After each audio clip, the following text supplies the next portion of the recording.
12 KG সিলিন্ডারের দাম 1306 টাকা, অথচ বিক্রি হচ্ছে 2 থেকে 2500 টাকায়। তারপরও দোকানে দোকানে সাঁটানো এলপি গ্যাস না থাকার নোটিশ।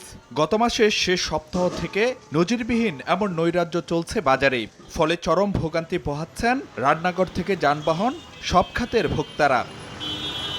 সংকট চরম আকার ধারণ করলে এলপিজি আমদানিতে ঋণ সুবিধা বাড়ানো, ভ্যাট ট্যাক্স কমানো, রাষ্ট্রায়ত্ত সংস্থা বিপিসিকে আমদানির অনুমতি সহ বেশ কিছু পদক্ষেপ নেওয়া হয়। এলপি গ্যাস আমদানিকারকদের সঙ্গে বৈঠকও করেন জ্বালানি উপদেষ্টা। নীতিগত কিছু সিদ্ধান্তের ফলে স্থবিরতা কাটিয়ে আবারও বাড়ছে এলপিজি আমদানির হার।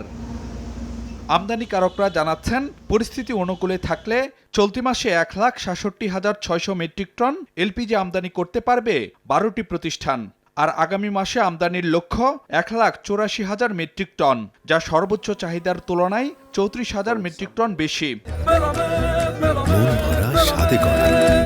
New Zealand dairy, excellence in quality.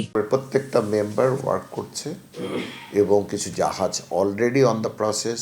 বাংলাদেশের প্রাইভেট সেক্টর কিন্তু অনেক বেশি অ্যাক্টিভ, এলপিজিকে বাজারে স্বল্পতা দেখতে চায় না এবং আগামীতে খুব শীঘ্রই আপনি দেখতে পারবেন যে এলপিজি সরবরাহ নিরবিচ্ছিন্ন এবং নিশ্চিত সরবরাহ চলে এসছে। জ্বালানি উপদেষ্টার আশা, আমদানি বাড়ায় স্থিতিশীলতা ফিরবে বাজারে, রোজার আগেই কাটবে সংকট। ওরা কমিটমেন্ট করছে এটা আনবে এবং ওরা বলতেছে যে রোজার আগে সাপ্লাইটা স্বাভাবিক হয়ে যাবে। আমরা আশা করতেছি যে এটা ধীরে ধীরে স্বাভাবিক হয়ে আসবে। বর্তমানে এলপি গ্যাসের মাসিক চাহিদা ধরা হয় 1,20,000 মেট্রিক টন থেকে 1.5 লাখ মেট্রিক টন। ফারুক ভিয়া, রবিন, সময় সংবাদ, ঢাকা।